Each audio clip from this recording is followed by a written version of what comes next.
Good day, boys and girls. This is Mrs. Baxter, and today our unit title is Weather, Climate, and Vegetation. Our topic is climographs, and our subtopic, Interpreting climate graphs. Now, guys, we're looking at how climate graphs are interpreted. Remember, we're looking at two main variables. These are temperature and rainfall. You'll often see the word precipitation on some climate graphs, but precipitation rarely speaks to moisture coming from the sky, whether it be snow, sleet, rainfall, hail. But of course, we are talking about a tropical climate, and we're actually utilizing rainfall whenever we speak about precipitation. Here we are. Boys and girls, here we are with a climate graph of St. Lucia, and we're seeing that the temperature is located to our right.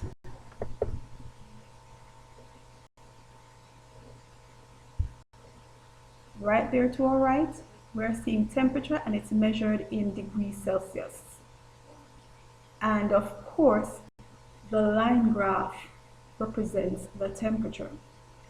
It's showing the temperature over the 12-month period, January through to December in St. Lucia. To our left, we're looking at the amount of precipitation or rainfall experienced over the 12-month period, and it's measured in millimeters. Now the bars indicate the rainfall over the period, while the line indicates, as noted before, boys and girls, we are making reference in this lesson to a tropical marine climate, and the islands and coastal areas that are 10 to 20 degrees north or south of the equator experience the tropical marine climate. Let's take a closer look at the countries that fall within the range of the tropical marine climate. These areas include most of the Caribbean islands, as well as coastal areas of territory such as Guyana, the countries of Central America, Madagascar, the Philippines, as well as parts of East Africa also experience this climate. Let us go ahead, guys, and look at the features of a tropical marine climate. The sea has a strong influence on the climate of these places. The trade wind blows all year long. Tropical marine climates normally have high temperatures, and this is experienced all year round. And there is more rainfall during the wet season and less rainfall during the dry season, but there is normally precipitation throughout the year. Places with a tropical marine climate often experience tropical waves during the wet season.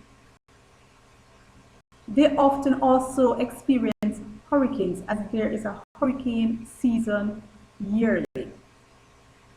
These are between the months of June through to November. Okay, guys, let's take a look at our climate graph. This is a graph indicating Kingston, the climate of Kingston. And of course, we know that Kingston is in Jamaica, and Jamaica is located in the Caribbean. Let us look at the temperature. We're seeing July and August having the highest temperature readings. We're looking at 27 degrees Celsius thereabout for July, 28 degrees Celsius for August, right? And let us look at our precipitation, the rainfall. During June to November, you're seeing a constant rainfall feature, and January through to April has the least amount of rainfall. So we can actually guess that during June to November, even if you didn't know, that of course that's a high period for rain, and it's actually our hurricane season. January through to April has the least amount of rainfall. But overall, there's precipitation. There is rainfall in the region throughout the months. And of course, our summer months would be from June to July to August to September, and we're seeing that our temperatures are high during that period as well. So these are all indicators of where in the world this place is, Kingston, and of course the temperature and the amount of rainfall gives us clear clues, and it also indicates how near we are to the equator and whether we are located near the sea. Let's look at St. Lucia. The climate graph for St. Lucia is showing the temperature to your right, the rainfall measured in millimeters to your left, and of course the temperature is measured in degrees Celsius. At the base, we're seeing the months of the year. The bars reflect the amount of rainfall over the period, and the line to the top represents the temperature over the period. Now let's look at the month of April. We're seeing 100 millimeters worth of rainfall, and if we go up, we're seeing the corresponding temperature for the period at 25 degrees Celsius. Now guys, I'm going to give you a quiz. In the next slide, I want you to look at the climate graph of St. Lucia carefully and then answer the questions. Okay guys, here's the quiz. You can do it. Let's go. In which hemisphere is St. Lucia located? Which 3 months are the hottest? Which month shows the least amount of rainfall? Is this country located near the sea or inland? Give reasons for your answer to question 4. Now at this time, I want you to pause guys and copy the information from the slide and write the answers by going back to the previous slide to look carefully at the graph, the climate graph of St. Lucia, and answer the questions.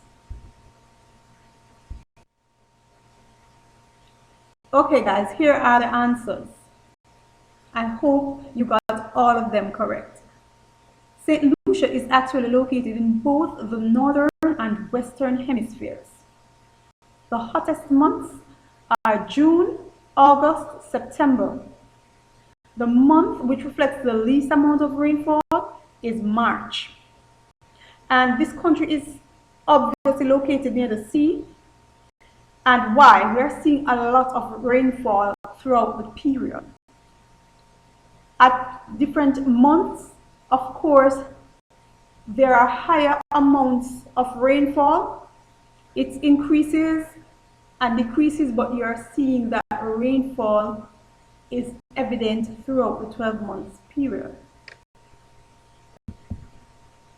Now guys, I would like to complete your activity sheet entitled Worksheet on Climate Graph Activity, and you'll be sent that worksheet via email as well as the WhatsApp platform. I would like you to email your completed assignment to genstudies1culture@gmail.com.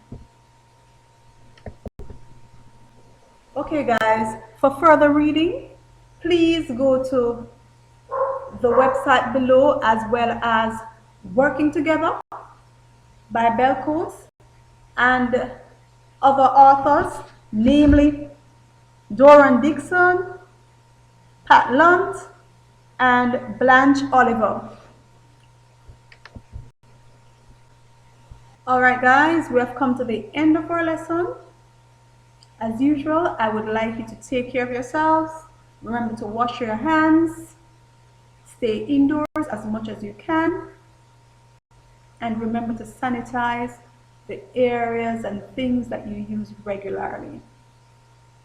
The light switch, your phones, sanitize these little personal items so that you can keep germ free. Take care. Bye for now.